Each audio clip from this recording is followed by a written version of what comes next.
Welcome everyone. This is Sharon Desfour, and I'm president of Heli Values Inc., publisher of the official Helicopter Blue Book. I wanted to talk to you today about last year and what made it such a horrible year for helicopters.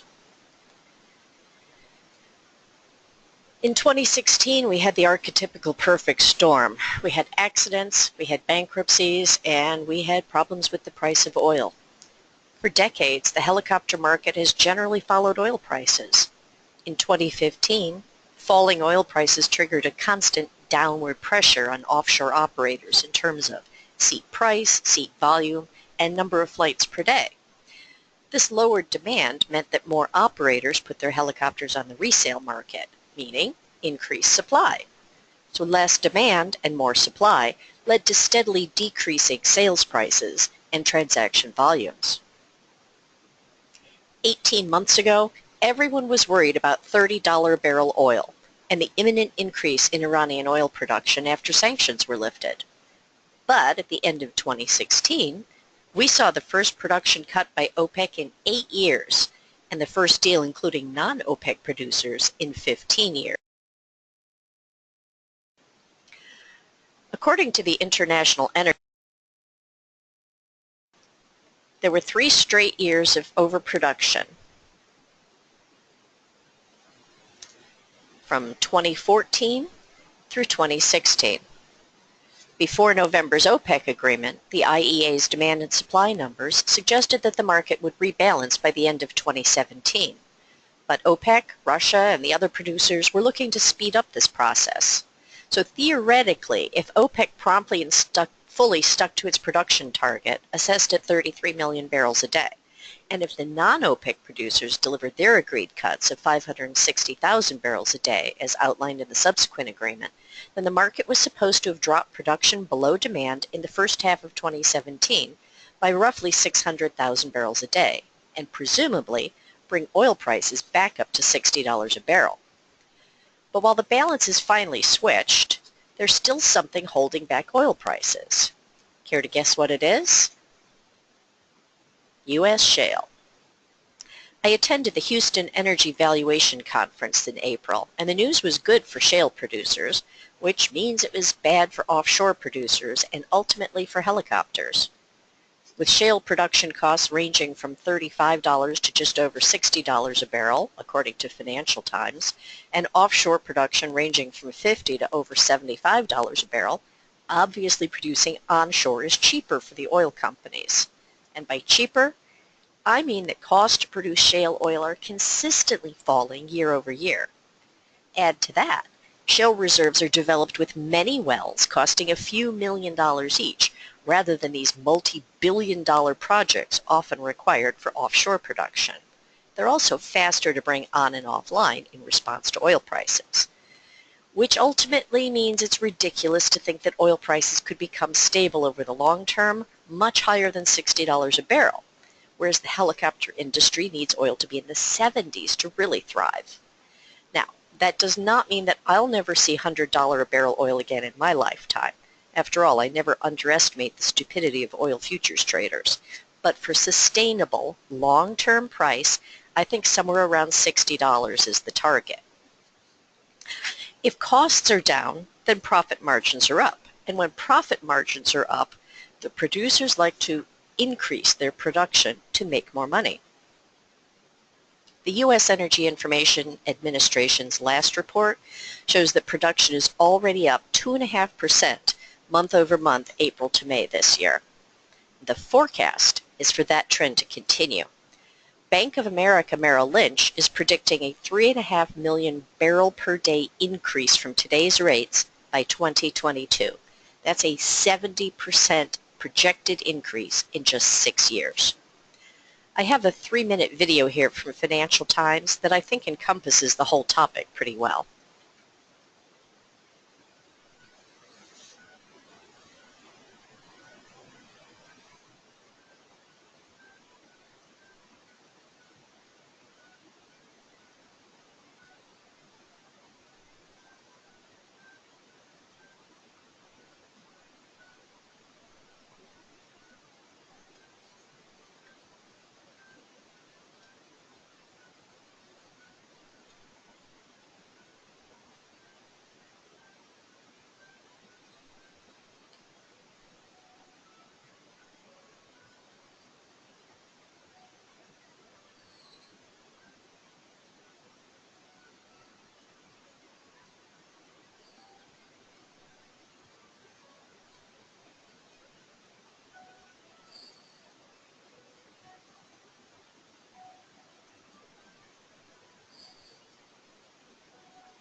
So Financial Times talks about all the good news in the shale business. What does that mean for offshore? Let's go to oilprice.com and find out. Oh look, they're publishing only bad news. Bad for offshore production and therefore helicopter values anyway. As if falling costs of production onshore and the rising volume in shale weren't bad enough news for the helicopter industry, we've had events take place in the last year and a bit that made things so much worse. 14 months ago, there was a terrible fatal accident in the North Sea. Local boaters caught some of it on video.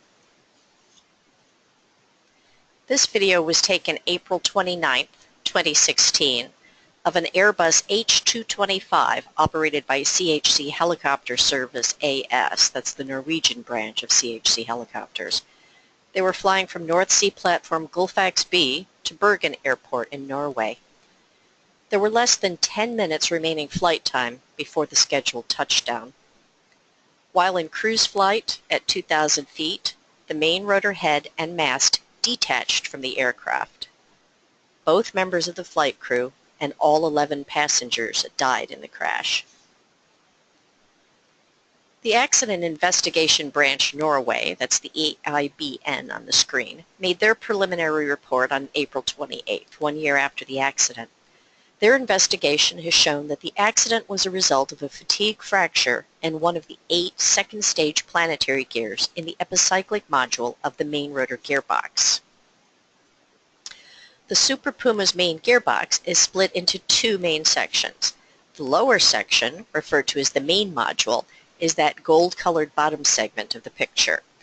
It reduces the input shaft speed from the 2 engines from around 23,000 RPM, about 90%, to 2,400 RPM. The epicyclic reduction module, hidden under the red housing in the picture, is bolted on top of the main module. The epicyclic reduces the rotational speed of the output from the main module another 90-ish% to 265 RPM. Inside the epicyclic, you can see the planetary carrier, that's the gray circle around the top, surrounded by the ring gear, the translucent blue ghost at the edges. They made it transparent so we could see in it. Inside the ring gear are the first and second stage planetary gears. That blue section that looks like sushi on a round plate is the second stage planetary gears, where the failure occurred. The fatigue had its origin in the upper outer race of the bearing inside of the gear, propagating toward the gear teeth. Yes, the outer race is inside the gear. The metal of the gear is too soft for the bearings, so they hardened a race inside the gear. The bearings reside inside that, and then another piece is inserted, whose face becomes the inner race. Apparently, the crack initiated from a micropit in the surface of the outer race. Now let me quote the AIBN report directly. However, the reason for formation of the micropit and the underlying driving mechanisms are not currently understood, i.e. how and why the cracks continue to grow subsurface. No material conformity issues or discrepancies in the manufacturing process have been revealed during the investigation. In other words, they know pretty exactly what happened, but they still don't understand why it happened. The reason for all of this technical jargon here is because this whole thing has been widely propagated in the news, on video, on YouTube, on Facebook. It's everywhere. And because of that, everybody in the world, including people who hire them, people who fly them, and people who ride in them, have seen this unfolding from the day of the accident. So it's really important to see what the market feels about this, because that is going to impact when, how, and if this machine goes back into service, and therefore what's going to happen with values. So how do the end users really feel? Coco says, such a sad and unnecessary loss of life. These helicopters are obviously not safe. Fault after fault, they need to be grounded permanently. Frying Pan says, I can imagine this aircraft is doomed in the North Sea and with the CAA. G says, it is not the statistical probability of another main gearbox problem that dissuades us from supporting the aircraft's future use. I suggest it is a lack of confidence in the original equipment manufacturer. Offshore worker unions in Norway have called on the regulators to keep the flight ban in place. They said their members have expressed concern about being transported in these helicopters. And one of the largest unions in Norway, Industry Energy, emphasized it cannot accept this being a return to service of the Super Puma, and demanded the ban be maintained until AIBN reveals its conclusions. Remember, we just heard the preliminary report. And the underlying cause of the fatigue crack is known, which we still have no idea of. Now, there are always trolls on the internet. Our friend here, Mr. Lunsford, said, they have killer hundreds with their faulty gearboxes. I know you're not supposed to respond to trolls, but I could not in good conscience let that one go. So I responded 33, not hundreds. 33 is the number of fatalities for the 332L2 and H225. The only two variants of the Super Puma with the same epicyclic module have been the transport helicopter since 2009. 33 is about 64.5% of all North Sea helicopter fatalities since 2009. As of the date of the accident, April 29th of 16, Super Pumas were flying 60% of the North Sea flights. So statistically speaking, it's not any more dangerous than any other helicopter flying the North Sea. Now, the Super Pumas have been reviled before in the wake of accidents and incidents. At one point, there was even a Facebook page calling to kill the Super Puma. The Roughnecks would like nothing more than for all the Super Pumas to go away and never come back. Up until now, the oil companies' need for more seats to the long-distance platforms in the North Sea has really superseded the workers' wishes. But now what do the oil companies who hire these helicopters think? And what about the helicopter companies who operate them? Well, Statoil says, and has said in writing in public, that they'll never use Super Pumas for oil worker transport again. Listen carefully, for oil worker transport. They already own and operate two older model Super Pumas for search and rescue work. On the other hand, the variant they use has a different main gearbox. CHC was once the largest helicopter operator in the world, with one of the biggest fleets of Super Pumas. They've announced they'll also never fly Super Pumas in the North Sea again. But in their press release, they added a disclaimer, unless a client requests one. So these are the only two companies that have made an announcement about the Super Pumas. They've both left themselves a little wiggle room. So the door is not closed. Now, this text is pretty small, so I'm going to break the cardinal presenters rule and just read a chunk of it to you. Jeremy Parkin is a friend of mine who writes for HeliHub in the UK, so bear with the Britishisms. Even when those aviation authorities are satisfied that the EC225 and the AS332L2 are safe to fly, it would still need both the operators' accountable managers to agree, as well as the oil companies to be happy to allow their employees and subcontractors to fly in them. Given the hard angle pushed by the trade unions and a well-organized social media campaign by oil workers' families, it is quite feasible that the type may never fly on the North Sea again. About half a year after the accident, the major aviation safety authorities of the world have cleared the Super Puma for flight resumption, but Norway and the UK still have not. Now, where do you think that the North Sea helicopter operators are based? Norway and the UK. The Super Puma was not the only helicopter with serious issues in the past year. In July of 16, Bell Helicopter Textron's flagship super-medium prototype, the 525 Relentless, suffered a fatal crash during flight testing, delaying the program by at least 8 months. The NTSB has refused to answer any questions about their factual findings of the investigation to date. It's provided no updates at all since July 29th, less than a month after the accident, when one of their investigators briefly stated, "Frequency resonance developed in the tail boom and then in the 525's flight control system. Rotor RPM dropped. The aircraft did not emerge from that flight condition. The aircraft's breakup followed." Not to be outdone, Lockheed Martin's Sikorsky S-92 suffered accidents in December 2016 and March 2017 and April 2017. resulting in a brand spanking new $60,000 recurring airworthiness directive. Personally and professionally, I feel like the oil companies have been looking for a reason to shy away from the heavy twins since last April's accident. Well, they were happy enough to have the S-92s at the time to take up the slack from the grounded Super Pumas, but the 92 is getting fewer and fewer hours, and medium twins like Leonardo's AW139 are getting more. There are more S-92s on the market with less interest from end users. The only thing really holding the heavy market together at all is the fact that there just aren't enough super mediums available to pick up the seat hours. But with oil prices having trouble staying consistently at or above $55 a barrel, I'm thinking that seat hour issue is strictly short-term. Clearly, the accident has had an impact on the helicopter market.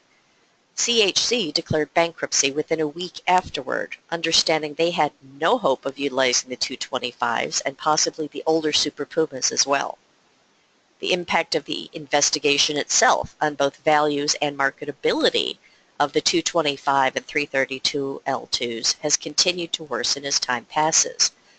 There is simply no fair market value to be determined since there is no fair market. There is no liquidation value to be determined because you cannot liquidate one.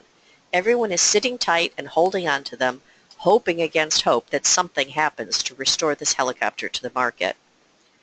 CHC's bankruptcy is affecting all the models in their fleet. They've been flooding the market with excess capacity in heavy and medium offshore machines. CHC petitioned the bankruptcy court to return or abandon 100 helicopters in their fleet. In May of last year, the court approved 44 leased helicopters for immediate return, with another 46 to follow within the next 2 months. As of August, these were the court approvals for return to lessors or abandonment to banks. The abandoned column appears to refer to mortgages, and the approved and pending columns to lessors. For perspective, CHC started the bankruptcy with 230 helicopters, and they expect to end up with 75 helicopters by the end of this year. However, it was not just the accident that caused the CHC bankruptcy. Remember, the helicopter economy has been on a downward trajectory for a couple of years now. And Erickson Aircrane, a manufacturer/operator, also filed for bankruptcy in November. Back in 2013, Erickson had purchased Air Amazonia, a Peruvian operation, and Evergreen Helicopters. Evergreen had 65 aircraft, both helicopters and fixed-wing, which were primarily in use for United Nations contracts. Now, Ericsson's hope was to gain control of those contracts and improve their cash flow. Sadly, when the contracts ended, they either weren't replaced or they went to competitors, and the aircraft were, for the most part, old and not frequently used. So as part of their Chapter 11 reorganization, Erickson divested themselves of Air Amazonia entirely and of most of the aircraft that they purchased from Evergreen. Now, the future of the North Sea itself is limited. The Brent field started its 8-year decommissioning plan this past February. By April, Brent Delta was being broken down. By May 2, the Brent Delta platform had arrived in Teesside to be scrapped, and 2 weeks after that, the plans began for Brent Bravo. This really means there's no good outlook for the long-term values of the heavy twins or even a lot of the mediums that fly offshore. Let's face it, modern heavies don't do anything well except search and rescue, which can continue, and offshore passenger transport, which has been declining for a few years. Neither model is a good choice for utility, firefighting, heavy lift. What's left for them? At Helicopter Investor London in February, Airbus Helicopters gave a presentation about the Super Puma, but it was primarily about reconfiguring them for their clients' use. But to what end? At the time, what their clients needed was an offshore worker transport. That demand has declined because those contracts have been taken up and the seats have been assigned to other helicopters. They're also still pushing their firefighting Super Puma, as they have been for 4 years. But the Super Puma is pretty much a maintenance hog anyway, and to try to keep it flyable for months in field conditions without a hangar or a full maintenance crew would probably be incredibly expensive. I know one guy who tried it, and he ended up getting rid of his aircraft as soon as the contract ended. Maybe if Airbus could run them down the production line again and remanufacture them as military aircraft, maybe they'd have a market, but Airbus has flatly refused to consider that idea. I don't know why. Maybe it's insurance purposes or liability purposes or military reasons, but that's not in the cards. Also, never discount the impact of financial regulations. GECAS, named in this headline, is only one of 4 major helicopter lessors headquartered in Europe. We also have Lobo Leasing and Waypoint Leasing, headquartered in Dublin, and LCI Helicopters in London. Plus, Basel regulations affect the globe, not just Europe, and all types of financing, not just aircraft. Okay, enough bad news. I'm feeling moderate to severe pain right now. How about a little good news for a change? CHC emerged from Chapter 11 in March and Ericsson in April, both as much leaner, smaller organizations with revamped debt structures, fewer leases, and far fewer helicopters.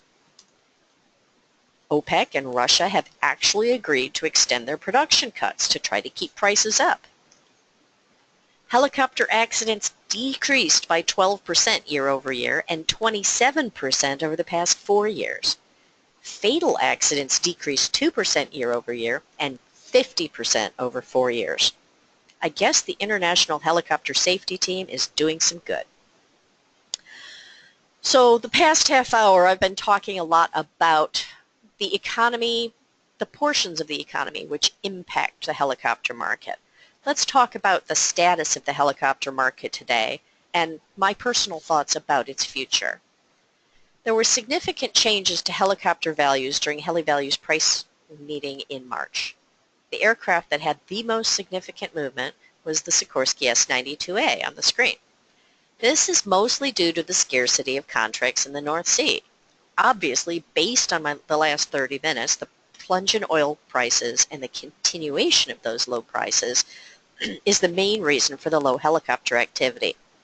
Another factor, though, contributing is the introduction of the super medium helicopter into the market. The super medium is very slightly smaller, just as fast, flies just as far, is less expensive to purchase.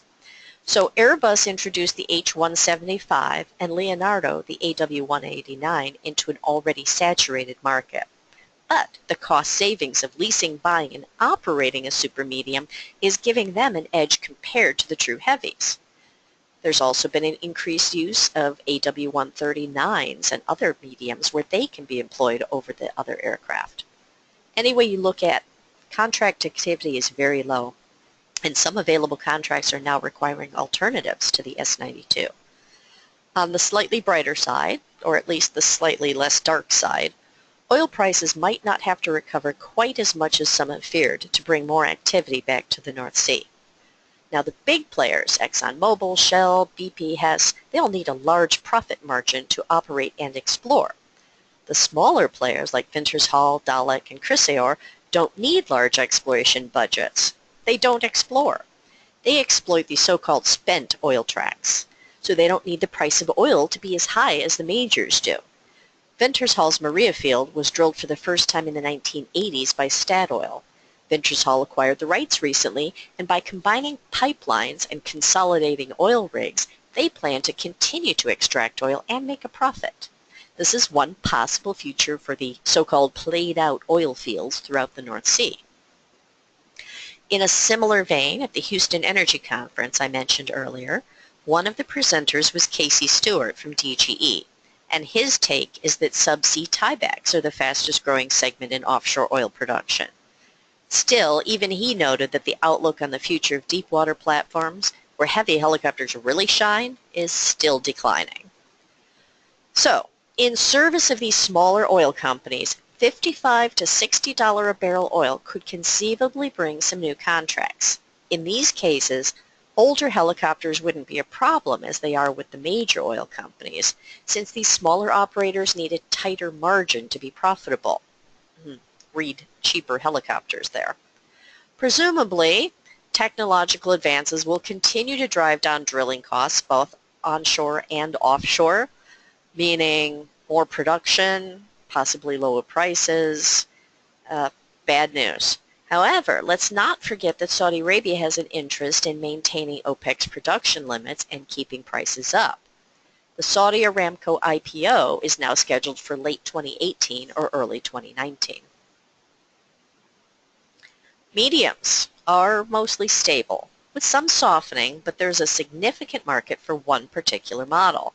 This one here, the Leonardo AW139, the largest of the medium twins, is having some pretty good success as the go-to helicopter for the offshore industry now. It's smaller than the heavies, lighter, half the cost to acquire, and far less expensive to operate. It can also convert from offshore to search and rescue to emergency medical services, depending on the buyer's needs, once the offshore operator is done with it. Nearly all of the helicopters that one of the largest helicopter leasing companies, Waypoint, has placed in this past year have been medium twins, and the majority of those were AW139s. Looking into the future, medium twins are the most likely prospect for growth. The leasing companies are my best predictor of future trends, and they are all moving from offshore oil into emergency medical as their area of focus. That makes sense. Our population is aging, so healthcare is the fastest growing field in the U.S. Europe is second in population of helicopter EMS, and they still provide a growth market. Now, other countries have noted the success rates of helicopter EMS and are strengthening their emergency helicopter populations.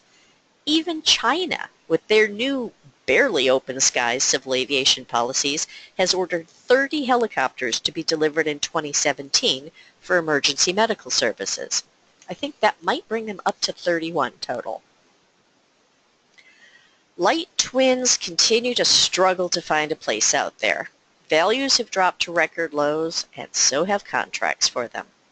Now, this is a market that has struggled intermittently for decades. The light twin is the preferred helicopter of corporate flight departments and high net worth individuals for personal use, but corporate and VIP helicopters are very difficult and expensive to resell. It can take $500,000 and half a year to tear out a $1 million interior and replace it with a utility one. There's no secondary market for a VIP interior, so everything removed just goes into the trash. It's a terrible waste. And most helicopter operators who do contract work, the income earners, the backbone of the helicopter industry, wouldn't buy a corporate VIP helicopter unless its price fell so low that they could break even on the cost to reconfigure. Yes, I know I talk a lot about how easy helicopters are to reconfigure for other uses, but that whole idea gets thrown out the window with custom leather, limousine windows, crazy paint schemes, overly heavy avionics. Now, to be fair, Waypoint Leasing, the company I mentioned in the last slide, did place 3 light twins in the past few months. But if you go to a helicopter broker's website like AvPro, you'll see that 50% of the available machines are light twins. That should be somewhere in the neighborhood of 25 to 30% to match the general geography of the helicopter world. Now, there are plenty of light twins that have been on the market forever, but they're going to remain on the market forever. They have very high asking prices, and they don't seem to be coming down. Corporate and VIP buyers are becoming more and more picky with their choices of aircraft. The aircraft has to be only a few years old, very low time, immaculate condition, and has to have been VIP or corporate since birth. Anything older than 5 years of age has to be severely discounted to attract a buyer. And in these cases, it will more than likely be bought as a charter aircraft and not for any private use. In general, the single turbine market seems to be fairly active right now. Older Airbus 350B2s and 206L3s are improving in both value and transaction volume. On the other hand, the newer Bell 206L4s and 407s are softening. It's possible that the newer helicopters are just too much machine for the operators when you consider how tough competition is for contracts and how limited the number of contracts are for utility operations. Now, the single market is a huge part of U.S. helicopter industry, and sales of these models can easily take up 50% of a year's transaction volume globally for all civilian helicopters. But the market outside the U.S. is shrinking due to regulatory limitations on single-engine operations. Unless there's another global recession, and you should never discount that possibility, non-U.S. sales aren't a growth market, which suggests that the ubiquitous single is likely nearing the end of its 50-year grand run. The helicopter market is slowly starting to resemble the fixed-wing commercial market. Multi-engine aircraft have moved into the spotlight, greater distances are being covered. Passenger comfort is actually considered, both during the design cycle and in purchase considerations. Safety is simply expected. Cost efficiencies are compared when a buyer could fill a contract with more than one possible model. As a consequence of this shift in attitude, we're also seeing more emphasis on newer helicopters. 10-year-old or less is preferred, and 20 years seems to be the max for a growing number of companies. This leaves the helicopter industry with a problem new to us. How do we retire helicopters that we always thought were permanent resources? This is a topic that has been coming up repeatedly in the past 2 years at helicopter conferences all over the world. The helicopter industry is maturing and shifting as it does so. When I began my journey in 1984, a helicopter with wheeled landing gear was an anomaly. Today it's commonplace. An auxiliary power unit was a ground truck that you plugged into your battery compartment. Today a lightweight version is on board all heavies, all super mediums, and a fair number of mediums. Emergency flotation gear could hold you steady long enough to exit the helicopter if the water was flat and calm. Today it can keep you alive in sea state 6. That's 13 to 20-foot waves. And in-flight entertainment was watching the guy next to you freak out when you were coming in for a landing. Today, it's beautiful music in your headset. Honestly, when they break out on-demand movies in the cabin, I'm retiring. That's my email address at the bottom. You are welcome to send me your questions, whether about the helicopter industry, about the Blue Book, or anything else you choose, and I'll respond as I have time. It often takes me a few days, so don't be surprised if I take a little time to think out my answers. Thank you, everyone, for listening. Please feel free to send me your questions, and I hope you enjoyed the webinar.